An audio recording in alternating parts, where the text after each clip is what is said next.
Shri KT Jaleel, അങ്ങേക്ക് 10 minute. Sir, RSS അവരുടെ ബൈബിളായിട്ട് കാണുന്നത് ബഞ്ച് ഓഫ് തോട്ട്സ് എന്ന് പറയുന്ന ഗോൾവാൾക്കറുടെ വിചാരധാര എന്ന പുസ്തകമാണ്. ആ പുസ്തകത്തിൽ ഒരേ ഒരു രാഷ്ട്രീയ ഗ്രൂപ്പിനെ കുറിച്ചേ പറഞ്ഞിട്ടുള്ളൂ. അത് കോൺഗ്രസ്സുകാരെക്കുറിച്ചോ സോഷ്യലിസ്റ്റുകാരെക്കുറിച്ചോ അല്ല. 2 മതവിഭാഗങ്ങളെക്കുറിച്ച് പറഞ്ഞിട്ടുണ്ട്. ആരാണ് ഇന്ത്യയുടെ ശത്രുക്കൾ, ഹിന്ദുത്വ പൈതൃക സംസ്കാരത്തിൻ്റെ ശത്രുക്കൾ എന്നെണ്ണി പറഞ്ഞപ്പോൾ മുസ്ലിങ്ങളെക്കുറിച്ച് പറഞ്ഞു, ക്രൈസ്തവരെക്കുറിച്ച് പറഞ്ഞു. ഒരു പൊളിറ്റിക്കൽ ഗ്രൂപ്പിനെ കുറിച്ചേ പറഞ്ഞിട്ടുള്ളൂ. ആരെക്കുറിച്ചാണത്? കമ്മ്യൂണിസ്റ്റുകാർ. ആ കമ്മ്യൂണിസ്റ്റുകാരാണ് RSSന്റെ കൂടെ നിൽക്കുന്നത് എന്ന് ആക്ഷേപിക്കുന്നത് എന്തുമാത്രം അബദ്ധജടിലമാണ്. സാർ, നമുക്ക് നമ്മളുടെ രാജ്യത്ത് ഇതുവരെ നടന്നിട്ടുള്ള പല കാര്യങ്ങളെ സംബന്ധിച്ചും എടുത്തു പരിശോധിക്കാം. എന്ത് നിലപാടായിരുന്നു RSSന്റെ എതിർക്കുന്നു എന്ന് പറയുന്ന കോൺഗ്രസ്സുകാർ സ്വീകരിച്ചത്? സാർ, 21 വയസ്സ് മാത്രം പ്രായമുണ്ടായിരുന്ന കാലത്താണ് PTA റഹീം സാഹിബ് മൊയ്തീൻ പള്ളിയിൽ നിൽക്കുമ്പോൾ അന്ന് ജനസംഘത്തിന് വേണ്ടി ഉത്തരേന്ത്യയിൽ നിന്ന് വന്ന ധാരാസിംഗിന്റെ നേതൃത്വത്തിൽ ഒരു സംഘം ഗുസ്തി ചാമ്പ്യന്മാരും കായിക താരങ്ങളുമായിട്ടുള്ള ആളുകൾ മലപ്പുറം ജില്ലാ രൂപീകരണത്തിനെതിരായി ഒരു സമ്മേളനവും പ്രകടനവും നടത്തിയത്. ആ പ്രകടനത്തിൽ കേട്ട മുദ്രാവാക്യം ഇന്നും അദ്ദേഹം ഓർത്തെടുത്ത് എന്നോട് പറഞ്ഞു, ഊപ്പർ ദേഖോ മസ്ജിദ് മസ്ജിദ്, സാമനെ ദേഖോ മസ്ജിദ് മസ്ജിദ്, പീछे ദേഖോ മസ്ജിദ് മസ്ജിദ്, പൂരെ പൂരെ മസ്ജിദ് മസ്ജിദ്. പള്ളി മിനാരങ്ങളെ ചൂണ്ടിയാണ് പറഞ്ഞത്. മേപ്പോട്ട് നോക്കൂ, പള്ളികൾ; പിന്നിലേക്ക് തിരിഞ്ഞു നോക്കൂ, പള്ളികൾ; മുന്നിലേക്ക് നോക്കൂ, പള്ളികൾ; എവിടെ നോക്കിയാലും പള്ളികൾ. അങ്ങനെ പള്ളികളുള്ള ഒരു ജില്ല എന്തിന് എന്ന് ചോദിച്ചുകൊണ്ട് പ്രകടനം നടത്തിയ ജനസംഘത്തിന്റെ കൂടെ നിന്ന് ഇനി എന്തിനൊരു പാകിസ്ഥാൻ എന്ന് ചോദിച്ചവരല്ലേ കോൺഗ്രസ്സുകാർ? മലപ്പുറം ജില്ലാ രൂപീകരണത്തിനെതിരെ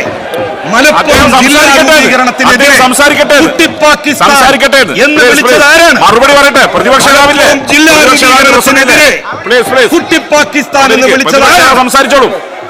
നേതാവ് സംസാരിച്ചോളും. അദ്ദേഹത്തിന്റെ പ്രസംഗം ഇന്ററപ്റ്റ് ചെയ്യുന്ന രീതി ശരിയല്ല. ഇത് ശരിയല്ല. നിങ്ങൾ മറുപടി പറഞ്ഞോ? ഇവിടെ മറുപടി പറഞ്ഞു. പ്രതിപക്ഷ നേതാവില്ലേ? പ്രതിപക്ഷ നേതാവ് പറയട്ടെ. യെസ്, പരിശോധിക്കാം. അവിടെ ഇരിക്ക്. പരിശോധിക്കുക. ഇങ്ങനെ വന്നിട്ടല്ല പറയേണ്ടത്. അതിനൊരു ക്രമമുണ്ട്. ഫ്ലോറിനൊരു ക്രമമുണ്ട്. ഇവിടെ വന്നിട്ടല്ല പറയേണ്ടത്, വെളിയിൽ വന്നിട്ടല്ല പറയേണ്ടത്. അതിനൊരു ക്രമമുണ്ട്. നിങ്ങൾ ക്രമമുണ്ടല്ല ഇവിടെ വന്നിട്ട് മുദ്രാവാക്യം വിളിക്കാനല്ല കേട്ടാ. യെസ്, അവിടെ പ്രതിപക്ഷ നേതാവ്, ബഹുമാനപ്പെട്ട പ്രതിപക്ഷ നേതാവ് അവിടെ ഇരിക്കാൻ പറയണോ? നിങ്ങൾ അവിടെ പോയിരിക്കണം. അതൊന്നും നടക്കുന്ന കാര്യമല്ല. നിങ്ങൾ പറയണോ? യെസ്, പ്രൊട്ടക്ഷൻ അവിടെ പോയിരിക്കണം.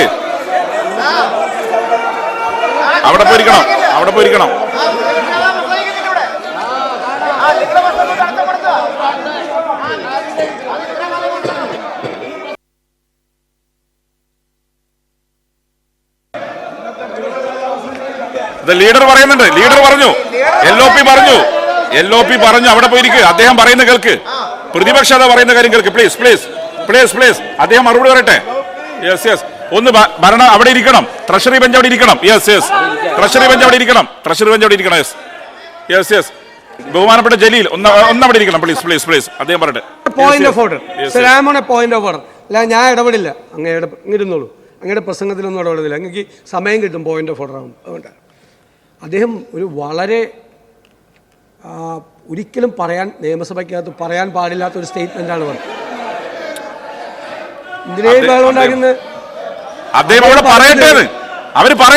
ജനസംഘത്തിന്റെ കൂടെ നിന്ന് ഗാന്ധിയും നെഹ്റുവും ഉണ്ടായിരുന്ന കാലത്ത് എന്തിനാണ് പാകിസ്ഥാൻ എന്ന് കോൺഗ്രസ് ചോദിച്ചെന്ന് പറയുന്നത്. എന്തൊരു ഗാന്ധി നിന്ദയും നെഹ്റു നിന്ദയുമാണ് അങ്ങ് നടത്തിയത്. ഈ രാജ്യത്ത് വിഭജനം ഉണ്ടാകരുത് എന്ന് ആഗ്രഹിച്ച പാർട്ടിയാണ് കോൺഗ്രസ്. അങ്ങ് അതിന് ജനസംഘത്തിന്റെ കൂടെ നിന്നാണോ കോൺഗ്രസ് പറഞ്ഞത്? അങ്ങ് ദയവ് ചെയ്ത് അങ്ങ് പിൻവലിക്കണം, അല്ലെങ്കിൽ അങ്ങ് രേഖകൾ മാറ്റണം.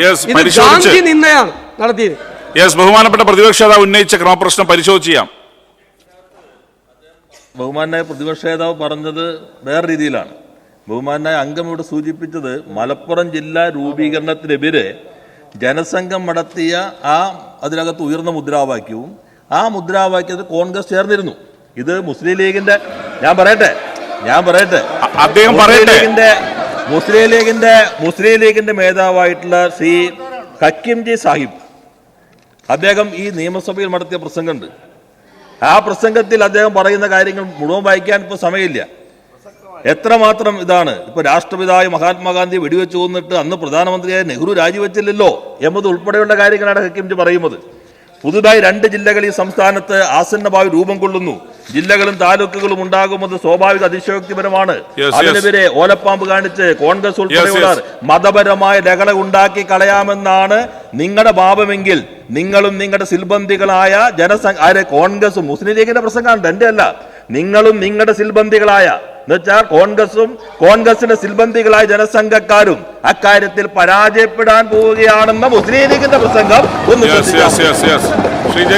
ശ്രീ ജലീൽ സാർ അത് പറഞ്ഞു. പ്രതിപക്ഷ നേതാവ് ഉന്നയിച്ചു, പരിശോധിക്കാമെന്ന് പറഞ്ഞു. പ്രതിപക്ഷ നേതാവ് ക്രമപ്രശ്നം ഉന്നയിച്ചു. ഒരു മിനിറ്റ്, പ്രതിപക്ഷ നേതാവ് ഉന്നയിച്ചാൽ എല്ലാവരും ഉന്നയിക്കാൻ പറ്റുന്നതല്ല. പ്രതിപക്ഷ നേതാവ് ഉന്നയിച്ചു, ശ്രീ അൻവർ പ്രതിപക്ഷ നേതാവ് ഉന്നയിച്ചു, അതിന് നമുക്ക് ചേർ പരിശോധിക്കാന്ന് പറഞ്ഞു. Yes, you continue sir. എനിക്ക് പ്രൊട്ടക്ഷൻ അവരിങ്ങനെ സംസാരിക്കുമ്പോൾ എനിക്ക് സംസാരിക്കാൻ കഴിയില്ല. പ്രതിപക്ഷ നേതാവ് സംസാരിക്കാറില്ല അങ്ങനെ.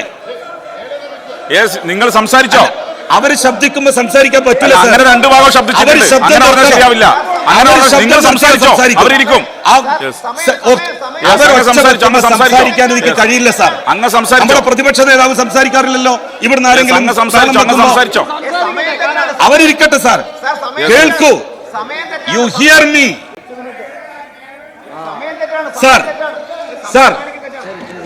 സാർ. മലപ്പുറം ജില്ലാ രൂപീകരണത്തിനെതിരായി ജനസംഘത്തിന്റെ കൂടെ ചേർന്ന് എന്തിനാണ് ഈ കുട്ടി പാകിസ്ഥാൻ എന്ന് ചോദിച്ച ആളുകളാണ് കോൺഗ്രസ്സുകാർ. സാർ ഞാൻ പറയാം, ഇരിക്ക്. അദ്ദേഹം പറയട്ടെ. ചരിത്രം അറിയില്ലെങ്കിൽ അത് പഠിക്കൂ. അദ്ദേഹം കംപ്ലീറ്റ് ചെയ്യട്ടെ. നിങ്ങൾ കേൾക്ക്. അദ്ദേഹം കംപ്ലീറ്റ് ചെയ്യട്ടെ. പറയട്ടെ. അദ്ദേഹം കംപ്ലീറ്റ് ചെയ്യട്ടെ.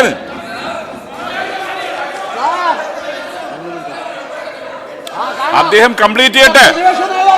ക്രമപ്രശ്നം ശ്രീ ജലീൽ അവിടെ ക്രമപ്രശ്നം തരണമെങ്കിൽ ഇരുത്തിക്കണം. ശ്രീ ശംസുദ്ദീൻ, മൈക്ക് തരണമെങ്കിൽ നിങ്ങളുടെ കൂടെയുള്ളവരെ ഇരുത്തിക്കണം അവിടെ.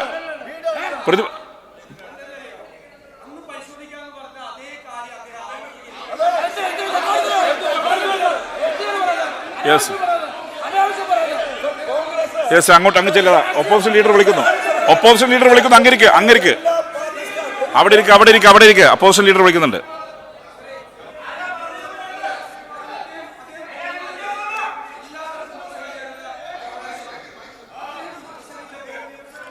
ഞാനൊരു പോയിന്റ് ഓഫ് ഓർഡർ ഉന്നയിച്ചു. ഇവിടെ സ്വാഭാവികമായിട്ട് നടക്കുന്നതാണ്.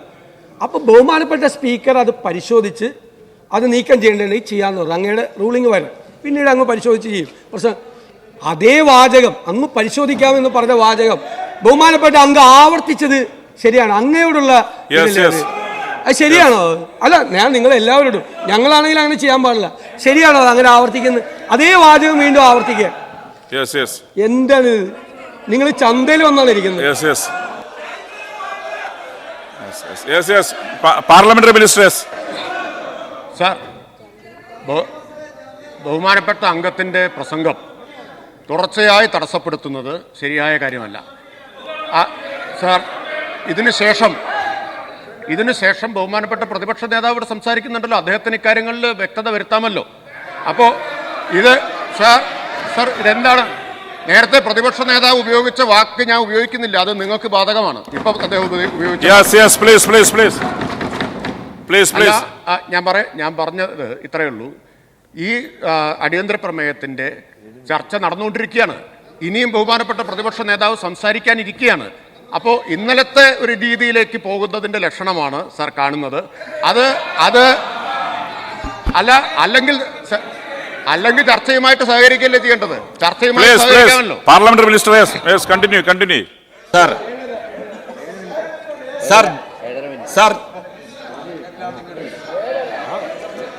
അങ്ങ് സംസാരിച്ചോ? ജനസംഘവും കോൺഗ്രസുമാണ് അന്ന് അതിശക്തമായി മലപ്പുറം ജില്ലാ രൂപീകരണത്തെ എതിർത്തത്. എന്തായിരുന്നു കോൺഗ്രസ് ജാഥ നടത്തി പറഞ്ഞത്? മലപ്പുറം ജില്ലയിലുടനീളം മലപ്പുറം ജില്ല വന്നാൽ താനൂര് കടപ്പുറത്ത് പാകിസ്ഥാന്റെ പടക്കപ്പലെത്തും. അന്നാണ് CH മുഹമ്മദ് കോയ സാഹിബ് താനൂരിൽ ചേർന്ന വമ്പിച്ച സമ്മേളനത്തെ അഭിസംബോധന ചെയ്തുകൊണ്ട് പറഞ്ഞത്, മലപ്പുറം ജില്ല വന്നാൽ താനൂര് കടപ്പുറത്ത് പാകിസ്ഥാന്റെ പടക്കപ്പലെത്തുമെന്നാണ് ഇവിടെ ചില ആളുകൾ പറയുന്നത്. എന്നാൽ ഞാൻ അവരെ ഓർമ്മിപ്പിക്കട്ടെ, എങ്ങാനും മലപ്പുറം ജില്ല രൂപീകരിക്കുകയും എന്താണ് സാർ ഇത്? അദ്ദേഹം എന്തിനും പ്രകോപിതനാവേണ്ട കാര്യം എന്താ? പ്രതിപക്ഷ സംസാരിച്ചോട്ടെ, അടുത്ത പ്രതിപക്ഷ നേതാവിന്റെ പ്രസംഗം ഉണ്ടല്ലോ, അദ്ദേഹം പറയട്ടെ. യെസ്, അങ്ങ് സംസാരിച്ചോ. യെസ് ശ്രീ കടകംപള്ളി പ്ലീസ്, അദ്ദേഹം സംസാരിക്കട്ടെ. സാർ, മലപ്പുറം ജില്ല രൂപീകരിക്കപ്പെടുകയും പാകിസ്ഥാന്റെ പടക്കപ്പൽ താനൂര് കടപ്പുറത്ത് വരികയും ചെയ്താൽ ആ കപ്പലെത്തുക അറബിക്കടലിന്റെ വിരിമാറിലൂടെയായിരിക്കും. അറബിക്കടലിന്റെ വിരിമാറിൽ വെച്ച് പാകിസ്ഥാന്റെ പടക്കപ്പലിനെ തോൽപ്പിക്കാൻ പണ്ഡിറ്റ്ജി ഇന്ത്യയുടെ നാവികപ്പടക്ക് കഴിയില്ലെങ്കിൽ ആ നാവികപ്പട അങ്ങോട്ട് പിരിച്ചുവിട്ടേക്കൂ, ജില്ല ഞങ്ങൾക്ക് വേണം എന്ന് CH പ്രഖ്യാപിച്ചു. CH അങ്ങനെ പറഞ്ഞിട്ടില്ല എന്ന് CHന്റെ മകൻ പറയട്ടെ. ഞാൻ വെല്ലുവിളിക്കുന്നു. CHന്റെ പ്രിയപ്പെട്ട മകൻ മുനീർ സാഹിബ്, ഞാൻ CHന്റെ എല്ലാ പ്രസംഗങ്ങളും വായിച്ചിട്ടുണ്ട്. മുനീർ സാഹിബെ, ഞാൻ CHന്റെ എല്ലാ എഴുതപ്പെട്ട ലേഖനങ്ങളും വായിച്ചിട്ടുണ്ട്. ഞാൻ വെറുതെ പറയുന്നതല്ല. PK ബഷീർ പ്ലീസ് അവിടെ ഇരിക്ക് പ്ലീസ്. ശ്രീ KT ജലീൽ.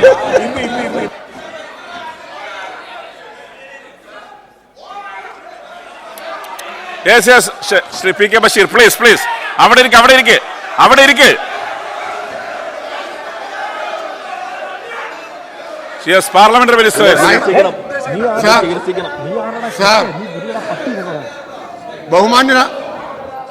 ബഹുമാന്യനായ അംഗം, യെസ്, അത് പറയുന്നുണ്ട് പാർലമെന്ററി മിനിസ്റ്റർ. യെസ്, പറ. ബഹുമാന്യനായിട്ടുള്ള അംഗം ശ്രീ ജലീലിനെ കുറിച്ച് ഇവിടെ ഉപയോഗിച്ച പദം അത് ഒരു തവണയല്ല 2 തവണ ആവർത്തിച്ചത്. അതെനിക്കിവിടെ പറയാൻ പറ്റുന്നതല്ല. അങ്ങേറ്റത്ത് വ്യക്തിപരമായ അധിക്ഷേപമാണ് നടത്തിയത്. അതും അങ്ങ് പരിശോധിക്കണം. അങ്ങ് അത് പരിശോധിക്കണം. ഞെട്ടിപ്പിക്കുന്നതാണ്. പറയാം. യെസ്, വ്യക്തിപരമായ പരാമർശങ്ങൾ. യെസ്, ശ്രീ ജലീൽ അവിടെ ഇരിക്ക്. യെസ്, അൻവർ അവിടെ ഇരിക്ക്. അതെ, വ്യക്തിപരമായ പരാമർശങ്ങൾ ആർക്ക് നേരെ നടത്തിയതും രേഖയിലുണ്ടാവില്ല. ഒപ്പം അൺപാർലമെന്ററി ആയ വാക്കുപയോഗിച്ചതും രേഖയിലുണ്ടാവില്ല. യെസ്, ശ്രീ ജലീൽ. അത് യെസ്, വിൻസെന്റ് അത് അവർ തീരുമാനിക്കട്ടെ. Yes sir, CH Muhammad Koya Sahib അല്ല, അതൊക്കെ നജീബ് അവിടെ ഇരുന്നത്. തൽക്കാലം അവിടെ ഇരിക്ക്. ഞാൻ പറയട്ടെ, മലപ്പുറം ജില്ലാ രൂപീകരണത്തിനെതിരായി ജനസംഘത്തിന്റെ കൂടെ ചേർന്നുകൊണ്ട് അന്ന് സമരം നടത്തിയ കോൺഗ്രസുകാർക്കെതിരായി CH മുഹമ്മദ് കോയ സാഹിബ് പറഞ്ഞ വാക്കാണ് സാർ ഞാൻ പറഞ്ഞത്. അല്ലാതെ എന്റെ വാക്കല്ല. അത് പഴമക്കാരായിട്ടുള്ള ലീഗുകാരോട് ചോദിച്ചു നോക്കണം. ഞാൻ വായിച്ചിട്ടുണ്ടത്. പലരും പറയുന്നത് ഞാൻ കേട്ടിട്ടുണ്ട്. അന്ന് CH അങ്ങനെ പ്രസംഗിച്ചത്. സാർ, ജില്ലാ രൂപീകരണത്തെ മാത്രമല്ല സാർ കോൺഗ്രസ് എതിർത്തത്, അല്ലെങ്കിൽ ജനസംഘക്കാരെ എതിർത്തത്. സാർ, കാലിക്കറ്റ് യൂണിവേഴ്സിറ്റി ആ സർവകലാശാല വന്നപ്പോ എന്തായിരുന്നു പലരും ഇവിടെ പറഞ്ഞിരുന്നത്? ഇതാ മലബാറിലെ അലീഗഡ് മലപ്പുറം ജില്ലയിൽ സ്ഥാപിതമാകാൻ വേണ്ടി പോകുന്നു എന്നുള്ളതാണ്. സാർ, മലപ്പുറം ജില്ലാ രൂപീകരണത്തെയും മലപ്പുറത്തിന്റെ ഉൾക്കാമ്പിനെയും എതിർത്തത് ജനസംഘവും ജനസംഘത്തിന്റെ കൂടെ നിന്ന് കോൺഗ്രസുമാണ്. 1921 മലബാർ കലാപത്തെ 1921 മലബാർ കലാപത്തെ വർഗീയ കലാപമായി ചിത്രീകരിച്ചത് ആരാണ്? അവരെ എന്നാണ് നിങ്ങൾ സ്വാതന്ത്ര്യ സമര സേനാനികളായി അംഗീകരിച്ചത്? 1921 ബ്രിട്ടീഷ് വിരുദ്ധ സമരം. ആ ബ്രിട്ടീഷ് വിരുദ്ധ സമരത്തെ പ്രതിപക്ഷ നേതാവെ ഒന്ന് കേൾക്ക്. നിങ്ങൾ വേറൊരു മനുഷ്യൻ ഇവിടെ സംസാരിക്കുമ്പോൾ നിങ്ങൾ പറയല്ലോ ഞാൻ സംസാരിക്കൂല, അവർ നിർത്തട്ടേന്ന്. എനിക്കും അങ്ങനെ തന്നെയാണ്, നിങ്ങളെ പോലെ തന്നെയാണ്. വേറൊരാൾ അവിടെ നിന്ന് സംസാരിക്കുമ്പോൾ എനിക്ക് സംസാരിക്കാൻ കഴിയില്ല. അതുകൊണ്ടാണ് ഞാൻ പറയുന്നത്. സാർ, ഇങ്ങനെ ജനസംഘത്തിന്റെ കൂടെ നിന്നുകൊണ്ട് കോൺഗ്രസ് ആണ് സാർ മലപ്പുറത്തിന്റെ ഉള്ളടക്കത്തെയും മലപ്പുറത്തിന്റെ സംസ്കാരത്തെയും എതിർത്തത്. 1921 മലബാർ കലാപത്തെ ഒറ്റുകൊടുത്തതും അത് സ്വാതന്ത്ര്യ സമരത്തിന്റെ ഭാഗമല്ല എന്ന് 1972 വരെ പറയുകയും ചെയ്തത് കോൺഗ്രസ് ആണ്. 1972 ഇന്ത്യൻ ചരിത്ര ഗവേഷണ കൗൺസിലിന്റെ ശക്തമായ ആവശ്യത്തെ തുടർന്ന് 1921 മലബാർ കലാപത്തെ ഇന്ത്യൻ സ്വാതന്ത്ര്യ സമരത്തിന്റെ ഭാഗമായിട്ട് അംഗീകരിക്കുവാൻ നിർബന്ധിതമാവുകയാണ് ഉണ്ടായത്. അതെ, ഞാൻ പറഞ്ഞു വരാം മാത്യു, ഞാൻ അതിലേക്കാണ് വരുന്നത്. അങ്ങയുടെ സമയം പോകുന്നുണ്ടോ ജലീൽ? അങ്ങയുടെ സമയം പോകുന്നുണ്ട്. ഇനി തരാൻ പറ്റില്ല. 5 മിനിറ്റ് സംസാരിക്കുമ്പോൾ എനിക്ക് സംസാരിക്കാൻ കഴിയില്ല സാർ.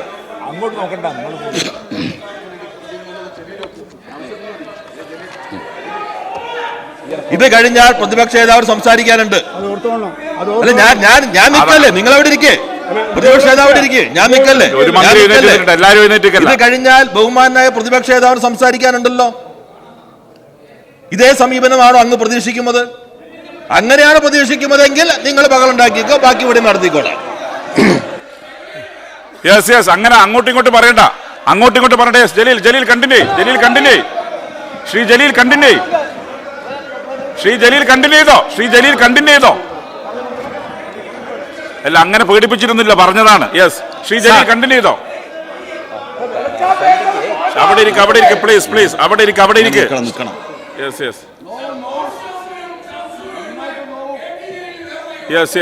പറയാം. പറഞ്ഞോളൂ. അങ്ങനെ സമയം പോകുന്നുണ്ട്, തരാൻ പറ്റില്ല. എന്റെ സമയം 2 മിനിറ്റാണ് ബാക്കി. അത് നിങ്ങളുടെ ഇഷ്ടമല്ല. 2 മിനിറ്റ് ബാക്കിയുള്ളൂ. സമയം തരാൻ പറ്റില്ല. അത് നിങ്ങളുടെ ഇഷ്ടം. സംസാരിക്കാൻ കഴിയില്ല സ്പീക്കർ സാർ. എനിക്ക് സാർ 6 മിനിറ്റ് അധികമൊന്നും ആയിട്ടില്ല. അത് റിവേഴ്സ് വന്നതാണ്. 6 മിനിറ്റ് അധികമായിട്ടില്ല. അങ്ങനെ കാണണ്ട സാർ. അധികമായിട്ടൊന്നുമില്ല. ഈ സഭയിൽ RSSന് അനുകൂലമായിട്ടുള്ള നിലപാട് സ്വീകരിച്ചിട്ടുള്ള ആളുകളുടെ ഒരു പട്ടിക എടുത്താൽ ആരാണ് സാർ അതിൽ മുൻപന്തിയിൽ നിൽക്കുക? RSSന്റെ ഏതെങ്കിലും ഒരു ചടങ്ങിൽ പിണറായി വിജയൻ ഇന്ന് വരെ സംസാരിച്ചിട്ടുണ്ടോ? ബഹുമാനപ്പെട്ട പ്രതിപക്ഷ നേതാവ്, അങ്ങ് ഗോൾവാൾക്കറുമായി ബന്ധപ്പെട്ട ഒരു വാർഷികാഘോഷ പരിപാടിയിൽ ഒരു സെമിനാറിൽ സംസാരിച്ചില്ലേ? വിളക്ക് കൊളുത്തിയില്ലേ? ഗോൾവാൾക്കറുടെ മുന്നിൽ നിന്നുകൊണ്ട് അങ്ങ് തൊഴുതില്ലേ? സാർ, ഇന്ത്യൻ രാഷ്ട്രീയത്തിൽ, സാർ കേരള രാഷ്ട്രീയത്തിലല്ല, ഇന്ത്യൻ രാഷ്ട്രീയത്തിൽ ഏറ്റവും വലിയ RSS വിരുദ്ധരാരാണ് എന്ന ചോദ്യത്തിന് ഒരു ഉത്തരമേ ഉള്ളൂ സാർ. ഈ രാജ്യത്തുള്ള ഇടതുപക്ഷക്കാരാണ്, കമ്മ്യൂണിസ്റ്റുകാരാണ്. ഒരു നേതാവേ ഉള്ളൂ സാർ.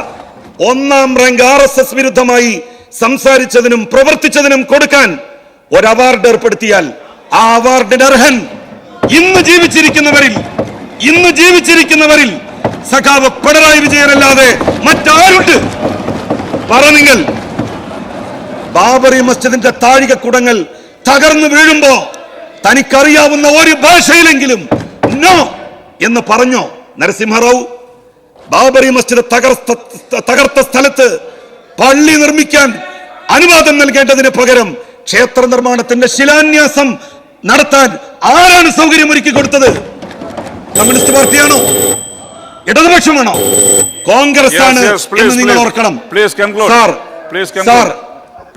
ബാബറി മസ്ജിദ് തകർന്ന സ്ഥലത്ത് രാമക്ഷേത്രം നിർമ്മിക്കുമ്പോ ഇതാ ഞങ്ങളുടെ വക സംഭാവന എന്ന് പറഞ്ഞുകൊണ്ട് വെള്ളി ഇഷ്ടിക സമ്മാനിച്ചത് ആരാണ്? കോൺഗ്രസ് അല്ലേ? ഇടതുപക്ഷമാണോ? അങ്ങയുടെ സമയം കഴിഞ്ഞു. കമ്മ്യൂണിസ്റ്റ് പാർട്ടിയാണോ? സാർ, ബഹുമാനപ്പെട്ട കുഞ്ഞാലിക്കുട്ടി സാഹിബ്, നമ്മൾ തമ്മിൽ അഭിപ്രായ വ്യത്യാസം ഉണ്ടാവും. പക്ഷേ ഒരു കാര്യത്തിൽ നിങ്ങൾക്ക് അഭിപ്രായ വ്യത്യാസം ഉണ്ടാകുമെന്ന് എനിക്ക് തോന്നുന്നില്ല. ഈ രാജ്യത്ത് RSSനെയും BJPയെയും സംഘപരിവാരങ്ങളെയും എതിർക്കാൻ എത്രയോ സഖാക്കളുടെ ജീവൻ ബലി കൊടുത്തവരാണിവർ. കൂടെ ഇരിക്കുന്ന കോൺഗ്രസ്സുകാർ ഇന്ന് വരെ ഏതെങ്കിലും ഒരു RSSകാരനെതിരായി, BJPക്കാരനെതിരായി അവരുടെ കൈയൊന്ന് തമാശക്കെങ്കിലും ഉയർത്തിയിട്ടുണ്ടോ? തമാശക്കെങ്കിലും.